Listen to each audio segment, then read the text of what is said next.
Pinakitang butas si Edward sa wall. Nagtayo kasi yung government nila ng wall dahil nagkaroon ito ng conflict sa kabilang bansa nila. Isang araw habang naglalaro ng bola si Edward ay napunta sa kabilang wall yung kanyang bola. Pero laking gulat niya nang may bumato pabalik dito. Nakita niya na may butas sa wall kaya naman sinilip niya kung may tao sa kabila at nakita nga niyang may bata. At dahil dito, after ng school ay lagi na siyang pumupunta sa wall at nakikipaglaro dun sa bata sa kabila.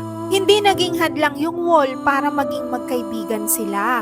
Kaya naman lagi silang excited after school na pumunta sa wall upang maglaro at mag-usap. Pero nagkaroon ng family problem si Edward at matagal siyang di nakabalik sa wall. At laking gulat niya nung bumalik na siya dito ay meron ng cover ito. Sobrang lungkot nang makita niya ito dahil alam niya na hindi na sila magkikita ng kanyang kaibigan.